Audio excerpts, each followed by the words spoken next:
awit at papuri, alay namin sa'yo, dinggin ang dalangin at pagsamo ng bayan mo. Viva poong Jesus Nazareno.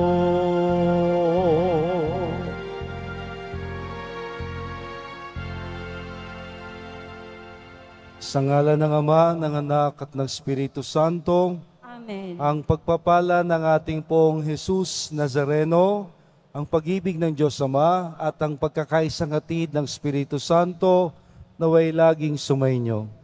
At sumayo. Maganda mga kapatid, tayo po'y pinagpala na muling humarap sa mahal na pong Jesus Nazareno dito sa kanyang pambansang dambana ngayong Biyernes, araw ng debosyon.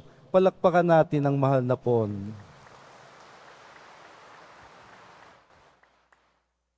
Kasama po natin sa pagdiriwang si Father Egbert ng Capiz. Atin pong dati po siyang kasama rin natin dito sa pagpapakumpisal at ngayon siya po'y nagtuturo sa seminaryo. Kaisa ng lahat ng mga deboto, mga taong ating pinangako ang ipagdadasal, ang intensyon nating lahat na naririto, hingin din natin sa Diyos ang kanyang kapatawaran sa lahat nating nagawang kasalanan. Inaamin ko sa makapangyarihang Diyos at sa inyo mga kapatid, na lubha kong nagkasala sa isip, sa salita at sa gawa, at sa aking pagkukulang. Kaya't isinasamo ko sa mahal na Birheng Maria, sa lahat ng mga anghel at mga banal, at sa inyo mga kapatid na ako'y panalangin sa Panginoong ating Diyos. Kaawaan tayo ng makapangyarihang Diyos, patawarin tayo sa ating kasalanan, at ihatid tayong lahat sa buhay na walang hanggan. Amen.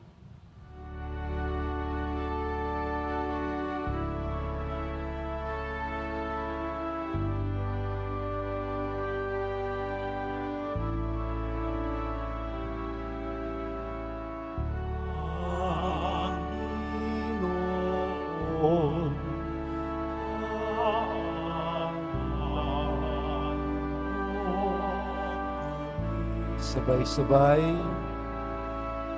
Panginoon,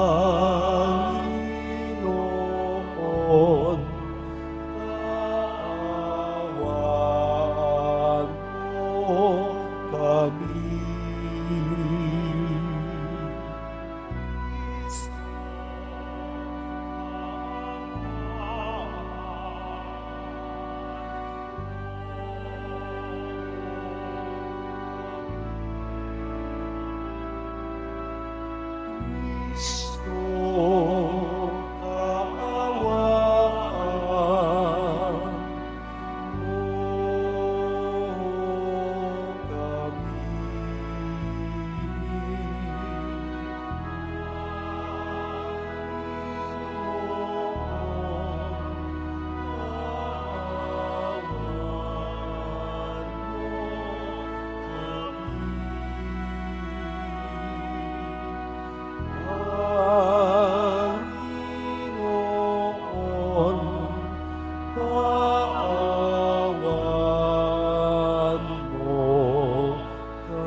Manalangin tayo. Ama naming makapangyarihan, niloob mong ako'y ni Jesus na iyong anak, ang krus at kamatayan, upang ang sangkatauhan ay matubos at mabuhay. Ang pag-ako namin sa krus at kamatayan dito sa lupa, ayon sa diwa ng pagsunod sa iyong banal na kalooban, ay magpaging dapat nawang aming kamtin ang lubos na katubusan at pagkabuhay sa iyong piling. Hinihiling namin ito sa ngalan ni Jesucristo, kasama ng Espiritu Santo, magpasawalang hanggan. Amen. Magsiupo muna po ang lahat. Pagbasa mula sa aklat ni Propeta Isaías. Noong mga araw na iyon, nagkasakit ng malubha si Ezekias, kaya siya'y dinalaw ni Isaías na anak ni Amos. Sinabi niya sa hari ang utos na ito ng Panginoon. Ipatawag mo ang iyong sambahayan at gawin mo na ang iyong mga huling habilin sapagkat hindi ka nagagaling. Pagkarinig nito, humarap siya sa dingding at nanalangin. O Panginoon, alam mo kung paano ako namuhay sa iyong harapan. Naglingkod ako sa iyo ng tapat at ang ginawa ko'y pawang nakalulugod sa iyong paningin.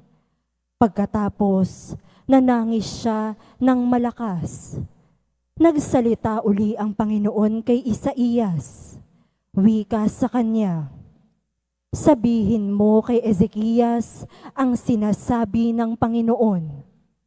Ang Diyos ng iyong ninunong si David, nakita ko ang iyong pagluha at narinig ko ang iyong dalangin. Kaya 15 taon ka pang mabubuhay. Hindi lamang iyon. Ikaw at ang lungsod na ito hindi maaano. Pagkat ipagtatanggol ko kayo laban sa hari ng Assyria. Si Isaías ay nagpakuha ng pantapal na igos para sa bukol ni Ezekias. Gumaling naman ito at itinanong ni Ezekias, ano ang magiging palatandaan na ako'y maaari ng umakyat sa templo? Ito ang palatandaang ibibigay ko sa iyo ng Panginoon para patunayang tutup din niya ang kanyang pangako. Ang anino sa orasan na palasyo ni Haring Akas ay pababalikin niya ng 10 guhit. At gayon nga ang nangyari. Ang salita ng Diyos. Salamat sa Diyos. Buhay ko'y iyong iniligtas, pag-iral ko'y walang wakas. Buhay ko'y iyong iniligtas, pag-iral ko'y walang wakas. Minsay nasabi kong sa katanghalian ng buhay, ako ay papanaw sa daigdig ng patay. Ako masasadlak upang manatili roong walang hanggan. Buhay ko'y iyong iniligtas, pag-iral ko'y walang wakas. At nasabi ko ring di na makikita ang Panginoon at sino mang nabubuhay. Buhay ko'y iyong iniligtas, pag-iral ko'y walang wakas. Katulad ng toldang tirahan ng pastol, inalis sa akin ang aking tahanan. Ang abang buhay ko'y pinaputol mo na tulad ng tela sa isang habihan. Buhay ko'y iyong iniligtas, pag-iral ko'y walang wakas. O poon, ang mga nilikha ay nabubuhay. Dahilan sa iyo, ako'y pagalingin at ang aking lakas sana'y ibalik mo. Buhay ko'y iyong iniligtas, pag-iral ko'y walang wakas. Magsitayo po ang lahat.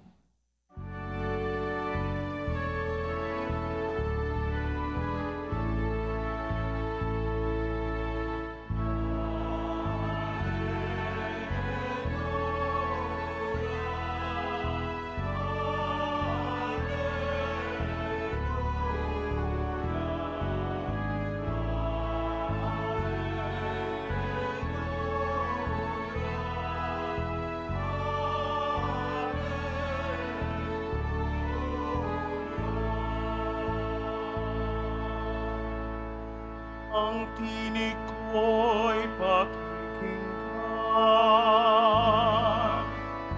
ng kabilang sa aking kawan. Ako'y kanilang susundan.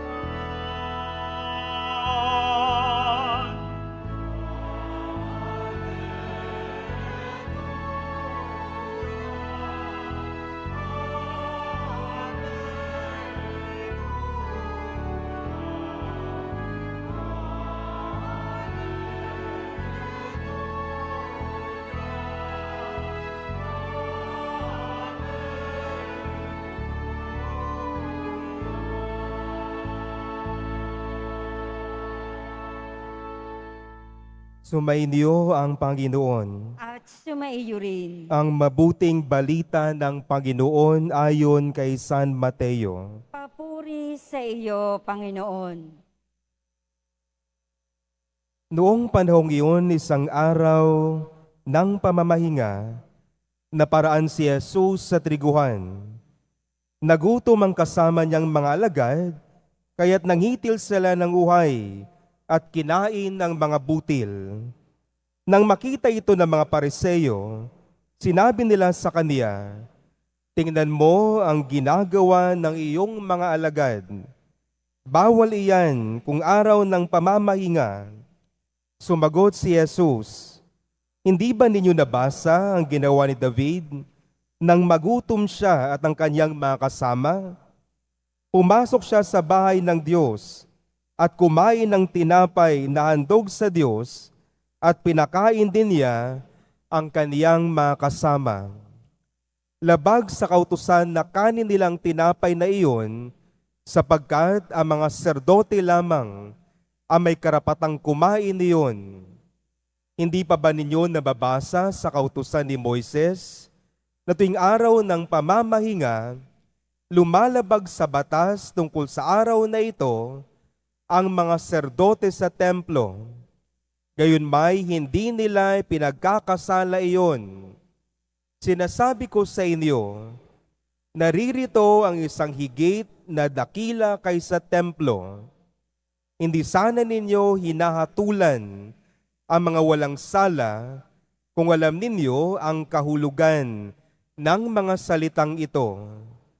Habag ang ibig ko, hindi hain, sapagkat ang araw ng pamamahinga ay nasa ilalim ng kapangyarihan ng Anak ng Tao. Mga kapatid, ang mabuting balita ng Panginoon. Pinupuri ka namin, Panginoong Heso Kristo. Magsiupo mo ng lahat.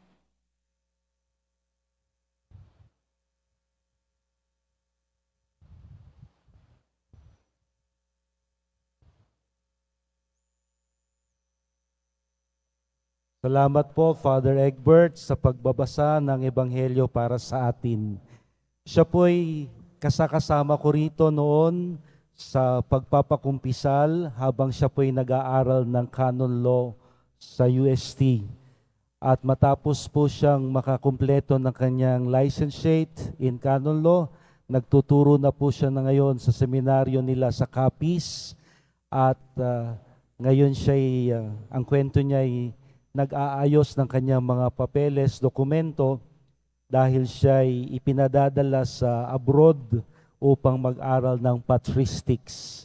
Pag sinabi hong patristics, the fathers of the church. So you can look at that from the perspective of history of the church or from spirituality, patristics. Kaya congratulations po, Father Egbert. Palakpakan po natin siya. At salamat at di ka nakakalimot sa Quiapo Church. Parang gusto ko hong mainggit. Ako nandito pa, siya pa-abroad na naman. Anyway, so salamat po sa inyong pagdalo sa ating misa ngayon. Napakaganda po ng ating ebanghelyo mula kay San Mateo, kung saan narinig natin ang pamilyar na kataga na namutawi sa ating Panginoon. Habag ang ibig ko, hindi hain. Habag ang ibig ko, hindi hain. Ito po'y nasabi ng Panginoon nang siya'y questionin ng kanyang mga kababayang Hudyo at Pariseo sa kanyang gawain at pagtuturo. Now, nais ko po natin itong bigyang pansin at pagninilay ayon na rin sa ating gawi ng pagsamba. Kadalasan po pag tayo'y nananalangin, namimintuho, nagdedebosyon sa ating mahal na poong Jesus Nazareno, marami ho tayong iniaalay sa Kanya. Marami tayong inihahain. Problema, pangarap, mga plano, Sa Kanya rin tayo nagsusumbong, sa Kanya rin tayo dumadaing. Lahat po yan walang masama. Magandang sa Kanya natin iniaalay, sa Kanya natin inihahain. Ngunit huwag natin kakalimutan ang sabi ng Panginoon, habag ang ibig ko, hindi hain.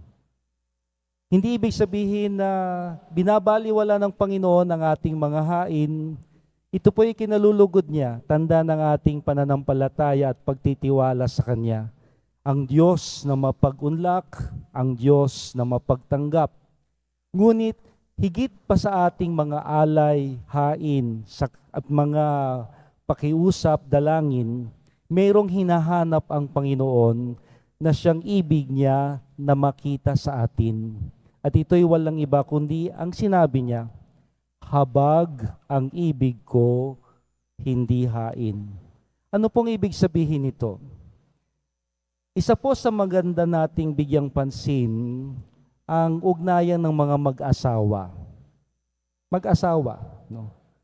Sila hong, lalo na yung mga kinasal sa simbahan, pinagtatali ng katapatan sa isa't isa, bumibilang ng mga taon ng pagsasama, at sa atin hong pakiwari, kung atin makikita, parang magkahawig na sila.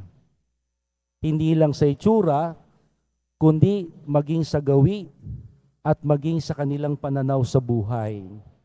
Ito po siguro ang bunga ng lagi nilang pagharap sa isa't isa, ng lagi nilang pagsasama. Sila'y nagiging magkahawig na, sila'y nagiging magkamukha na, hindi lang bilang mag-asawa, kundi bilang magkasama. At ang tanong, ito rin ba ang nakikita sa atin kapag tayo'y humaharap sa Diyos?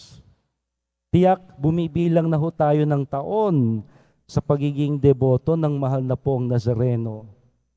Naririnig ko nga ho sa karamihan, bata pa ako, deboto na ako ng poong Nazareno. Bumibilang na ho tayo ng taon. Yung mga nagsimulang mga batang deboto, ngayon sapat na gulang na, ang kanilang mga anak at mga apo naman ang nagpapatuloy ng kanilang sinimulang debosyon. Ang tanong, sa tagal ng ating pagharap, paghahain, pagsunod at pagtawag sa mahal na poong Nazareno, tayo ba'y katulad na niya? Tayo ba'y kahawig na niya? Nababanaagan na ba sa atin ang larawan, ang kabutihan, ang kabanalan ng poong Jesus Nazareno? Ito ho ang nais ng Panginoon na bigyan nating pansin. Habag ang naibig ko, hindi hain. Wala hong masama na patuloy tayong dumaing sa Kanya, patuloy na isuko, itaas, ialis sa Kanyang lahat, pasasalamat at kagipitan. Ngunit ang tanong, sa patuloy kong pagtitiwala sa Kanya, ako ba'y nagiging katulad na niya? Maganda hong palaisipan, hanggang hingi lang na ba ako? O ako ba'y natutulad na rin sa Panginoong Jesus Nazareno, mapagtiis, mapagunlak, mabuti, at malalim ang pagtitiwala sa Diyos Ama. Ito ho sana ang maging bunga ng ating pagtawag sa Kanya, na hindi lamang siya handang makinig, paunlakan, pagbigyan ng ating mga kahilingan, laging handang tanggapin ang ating mga hain at alay. Ngunit maliban doon, maaasahan niya tayo na tayo naman ang magpapakilala sa Kanya sa iba. Sa atin makikita at mararamdaman at maririnig ng iba ang Diyos na ating sinasamba. Kaya maganda hong tanong, paglabas ko ng Quiapo, mamayang hapon hanggang sa susunod na Biyernes, sino o ano ako? Father, walang pakialaman ha. Basta deboto ko ng poong Nazareno, period. Yung buhay ko, personal na yon. Wala kang pakialam dyan. Mukhang magkakamali ho tayo.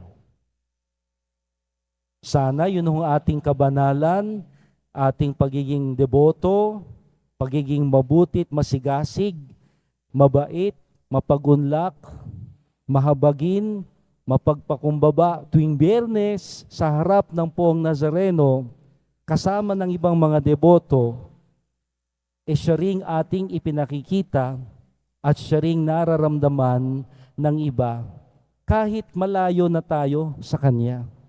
Kasi ho ito ang nais ng Panginoon na sa ating paghayo, pagkatapos ng bawat misang ating pinagdiriwang, matapos nating harapin ang Panginoon sa pananalangin, ang Kanyang larawan, ang Kanyang tinig, ang Kanyang kabutihan ay sa atin na mararamdaman, sa atin na maririnig. Ang Panginoon ay makikita na ng iba sa atin. Habag ang nais ko, hindi hain. In short, kung gaano mahabagin ang Panginoon sa atin, habag ang nais ko, sana'y maging mahabagin din kayo. Mamaya ho, pag-uwi natin, paglabas natin ng simbahan, bit-bit ko ba? Dala ko ba? Ramdam ba ng iba? Nakikita ba ng iba ang Panginoong kaharap ko ngayon sa pananalangin at sa pagmimisa? Habag ang nais ko, hindi hain. Nais ng Panginoon na yung habag na ipinakita niya at ipinararamdam niya sa atin ngayon, ang siyang mararamdaman din naman ng iba na wala rito ngayon. Nais ng Panginoon na ang habag na ipinakikita at ipinararamdam niya sa atin ngayon, tayo ang maghahatid sa iba upang siya ay makilala nila sa pamamagitan natin. Habag ang nais ko, hindi hain. Kaya sana po ito ang ating dalangin. Panginoon, Poong Jesus Nazareno, sana'y maging katulad mo ako. Ako sana'y maging katulad sa iyo. Sa akin nawa makita, sa akin nawa marinig, sa akin nawa maramdaman ang habag na ipinakikita mo sa akin upang maramdaman ng iba na may Diyos tayong laging kasama. Ito po ang ating pagsikapan, bunga ng ating pananalangin, bunga ng ating debosyon, na sa buong sanlinggo, sa buong araw, sa buong buhay natin, ang Diyos ay makikita, ang habag niya ay sa atin mararamdaman para sa iba. Poong Jesus Nazareno, kami naway maging katulad mo. Amen. Magsitayo po ang lahat.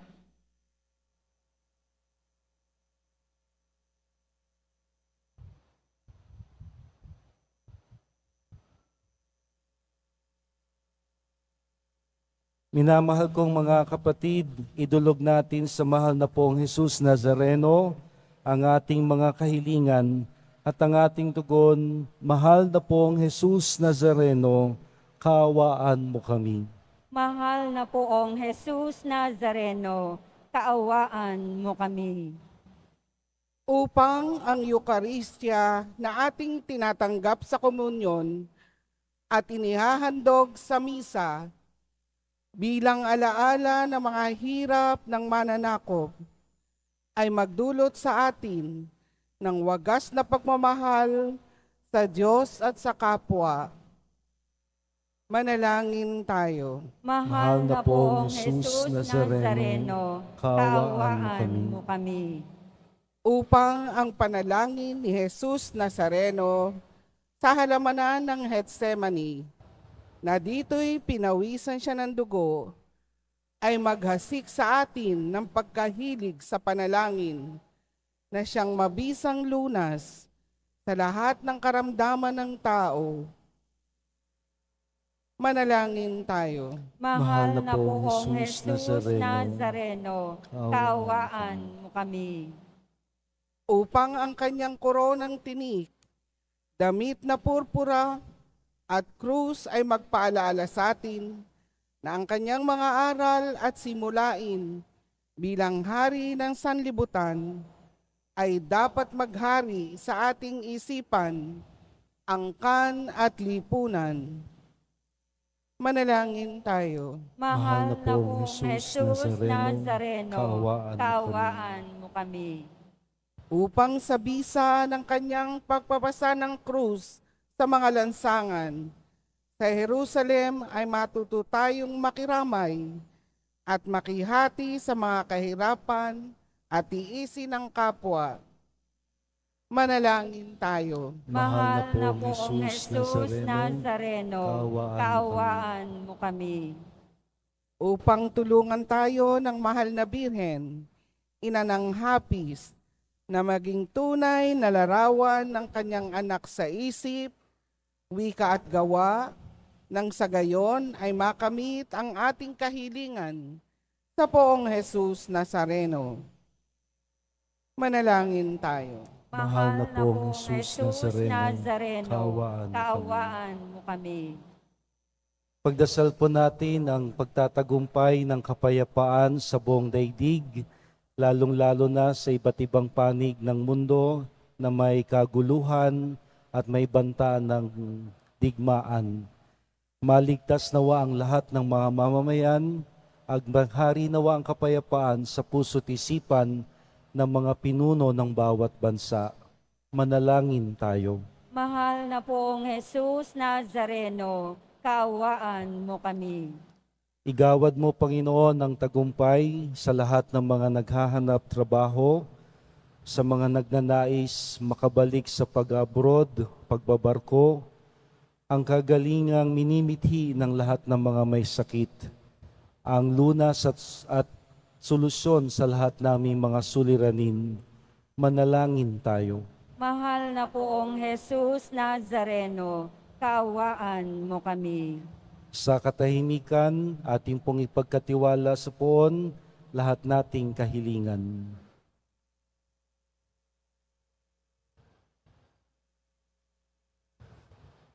O Diyos, Amang makapangyarihan, ibinigay mo sa amin si Jesus, ang iyong bugtong na anak, upang siyang aming tularan at maging huwaran. Pakinggan nawa namin siya, sundan nawa namin siya, upang kami matulad sa Kanya. Hinihiling namin ito sa pamamagitan niya kasama ng Espiritu Santo, magpasawalang hanggan. Amen. Magsiupo muna ang lahat.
Po ang lahat. Manalangin tayo mga kapatid upang itong ating mga nakayanan, kasama ng lahat nating mga intensyon, kahilingan at mga taong ginugunita at ipinagdarasal, ay maging kalugod-lugod nawang lahat sa Diyos na makapangyarihan.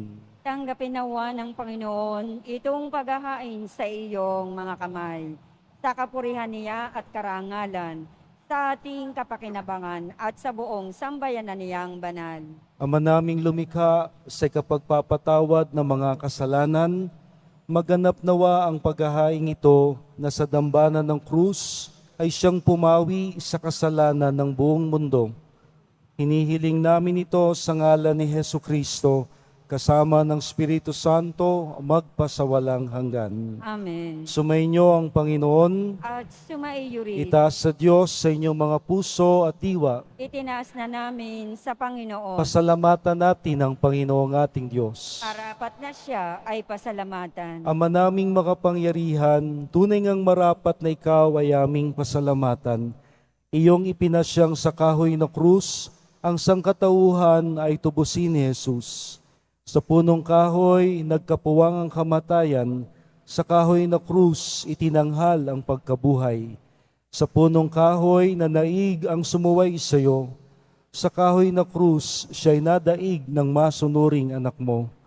Kaya kaisa ng mga anghel na nagsisiyawit ng papuri sa iyo nang walang humpay sa kalangitan, kami nagbubunyi sa iyong kadakilaan.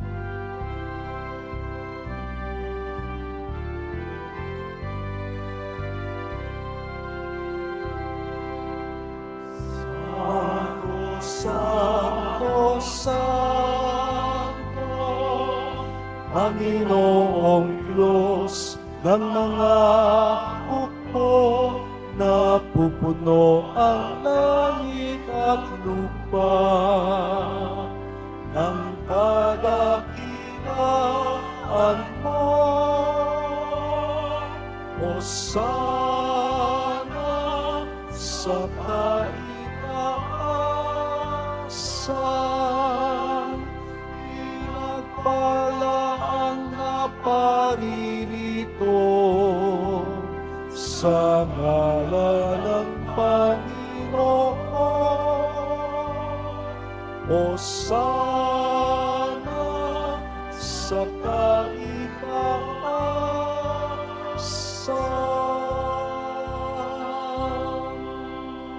Magsiluhod po ang lahat. Ama naming banal, ikaw ang bukal ng tanang kabanalan, kaya't sa pamamagitan ng iyong Espiritu, gawin mong banal ang mga kaloob na ito upang para sa amin ay maging katawan at dugo ng aming Panginoong Jesucristo. Bago niya pinagtiis ang kusang loob na maging handog, hinawakan niya ang tinapay. Pinasalamatan kanya, pinaghati-hati niya iyon, iniabot sa kanyang mga alagad ng sabi, "Tanggapin ninyong lahat ito at kanin. Ito ang aking katawan na ihahandog para sa inyo."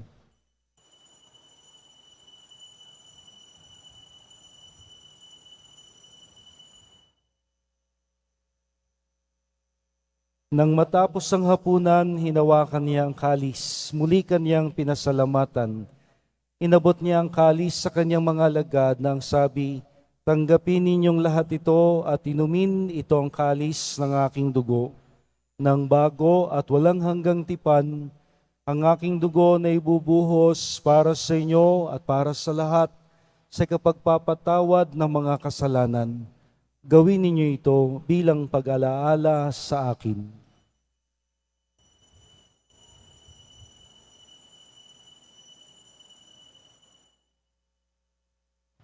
Magsitayo po ang lahat. Ipagbunyi natin ang misteryo ng pananampalataya.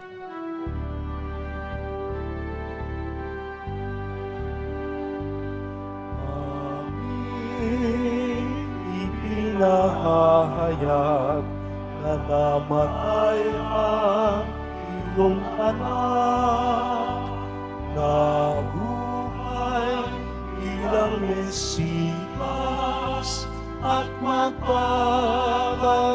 sa wakas para mahayag sa lahat.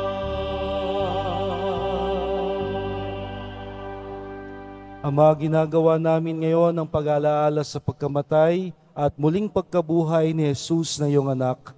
Kaya't iniaalay namin sa iyo ang tinapay na nagbibigay buhay at ang kalis na nagkakaloob kaligtasan. Kami nagpapasalamat dahil kami iyong minarapat na maglingkod sa iyo. Isinasamo namin kaming magsasalo-salo sa katawan at dugo ni Kristo ay mabuklod sa pagkakaisa sa pamamagitan ng Espiritu Santo.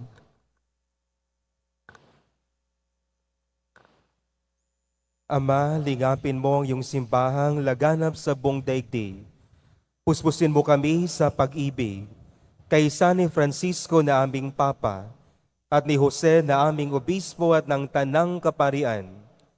Alalahanin mo rin mga kapatid naming nahimlay, na may pag-asang sila'y muling mabubuhay. Gayon din ang lahat ng mga pumanaw. Kawa mo sila patuloyin sa iyong kaliwanagan. Kawan mo pagindapatin kaming lahat na makasalo sa iyong buhay na walang wakas, kaysa na mahal na Bereng Maria, na ina ng Diyos, ng kabiyak niyang puso niyang si San Jose, kaysa ng mga apostol ni San Juan Bautista, at ng lahat ng mga manal na namuhay dito sa daigdig ng kalugod-lugod sa iyo, may pagdiwang nawa namin ang pagpupuri sa ikarangal mo sa pamamagitan ng iyong anak na aming Panginoong Yesukristo. Sa pamamagitan ni Kristo, kasama niya at sa Kanya, ang lahat ng parangal at papuri ay sa iyo, Diyos Amang makapangyarihan, kasama ng Espiritu Santo, magpasawalang hanggan.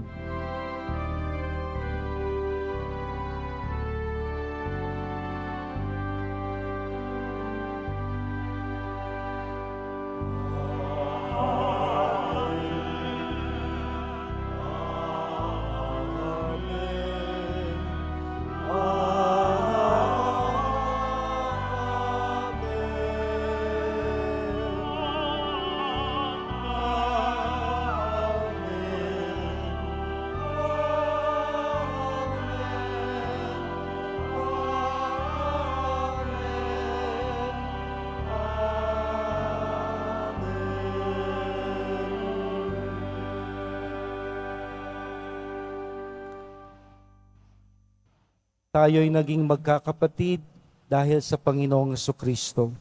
Kaysa niya, kasama niya, kilalanin natin ang Diyos na ating Ama.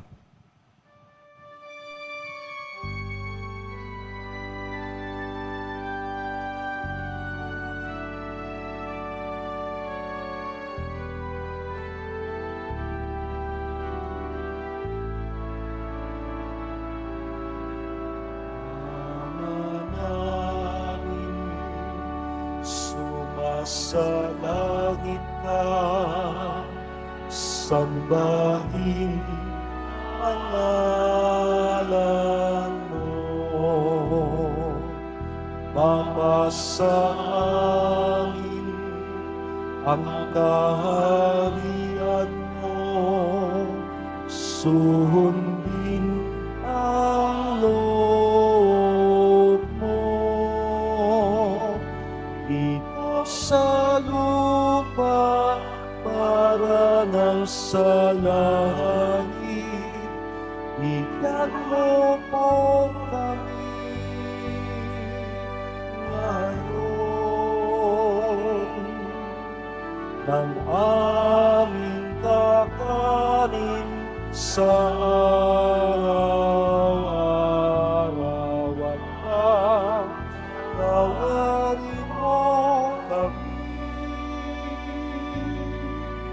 sa aming mga sala, para ng pagpapatawad namin sa nagkakasala sa amin, at huwag mo kami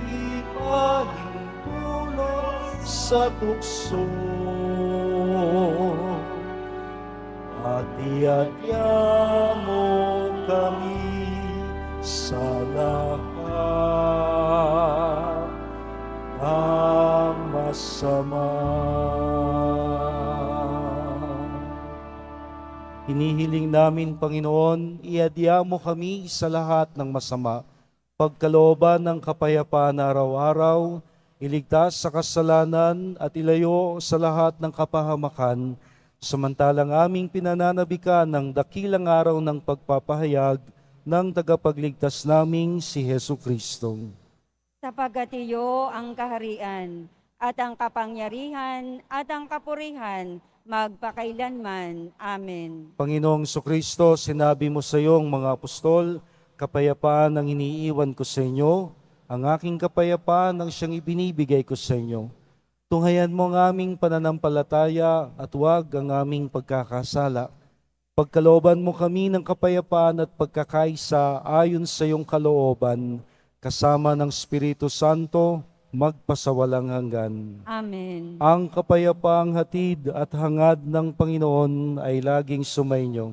At sumaiyo rin. Katulad ng Panginoong Yesus, Prinsipe ng Kapayapaan, tayo nawa ang kanyang kapayapaan para sa lahat. Peace be with you.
Kasalanan ng sanlibutan,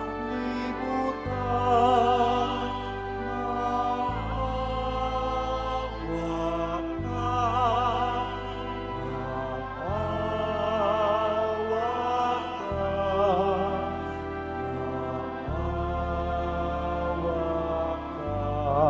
ka sa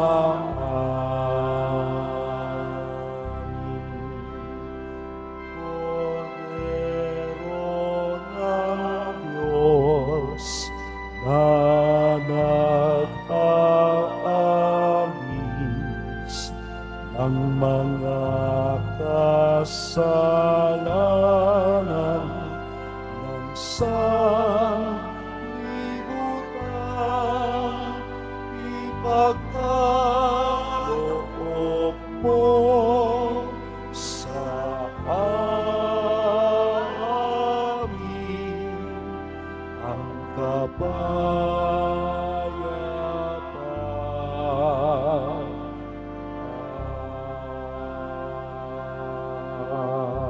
Magsiluhod po ang lahat. Ito si Jesus, ang kordero ng Diyos, ang Panginoon nating mawain, ang Panginoon nating mahabagin. Mapalad tayong lahat na tutulad sa Kanya, habag ang hatid sa tanan. Panginoon, Hindi iyong ako karapat-dapat na magpatuloy sa iyo, ngunit sa isang salita mo mo lamang ay gagaling na ako. Ihatid nawa tayo ng katawan at dugo ni Kristo sa buhay na walang hanggan. Amen. Ang katawan ni Kristo. Amen.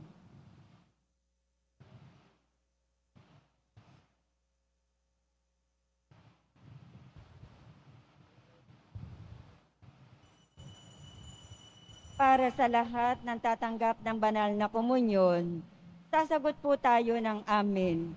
Pagkasabi ng pari o ng lay minister ng katawan ni Kristo at isubo agad sa bibig bago umalis sa harapan ng pari o lay minister. Sumunod po tayo.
Dalangin tayo.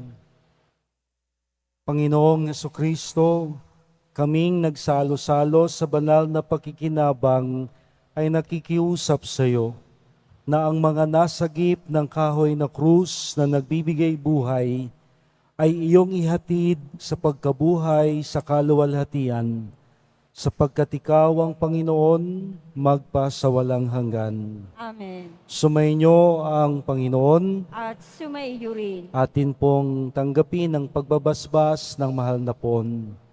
Mahal na pong Jesus Nazareno, inihayag mo sa pamamagitan ng krus ang walang maliw na pag-ibig ng Diyos sa sangkatauhan. Pakinggan po ninyo ang kahilingan ng iyong angkan na nagsusumamo sa iyo. Makamtanawa nila ang iyong masaganang katugunan at tanggapin ang kasagutan ng may pasasalamat at utang na loob na tinatanaw. Basbasan din po ninyo ang mga larawan at mga pangalan nilang kanilang ipinagsisimba na di makadalo dala ng iba't ibang kadahilanan. Basbasan din po ninyo ang mga daladala nilang imahin at dasalan. Ang lahat nawang ito ay magpaalala sa amin sa binyag kung saan kami nangako na ikaw ang pakamamahalin at paglilingkuran bilang Panginoon magpasawalang hanggan. Amen. At pagpalain kayong lagi ng makapangyarihang Diyos, ang Ama, ang Anak at ang Espiritu Santo. Amen. Tapos na po ang ating banal na misa, humayo tayo at patuloy na tumulad sa poong Jesus Nazareno. Salamat sa Diyos. Sabay-sabay po nating awitin. Nuestro Padre Jesus Nazareno, sinasamba ka namin, inigintuho ka namin, aral mo ang aming buhay at kaligtasan. Nuestro Nuestro Padre Jesús Nazareno, iligtas mo kami sa kasalanan. Ang krus mong kinamatayan ay sagisag ng aming kaligtasan. Nuestro Padre Jesus Nazareno, dinarangal ka namin. Nuestro Padre Jesus Nazareno, inulwalhati ka namin. Sabay-sabay. Nuestro Padre Jesus Nazareno, dinarangal ka namin. Nuestro Padre Jesus Nazareno, minulwalhati ka namin. Viva pong Jesus Nazareno! Viva pong Jesus Nazareno! Viva! Viva pong Jesus Nazareno!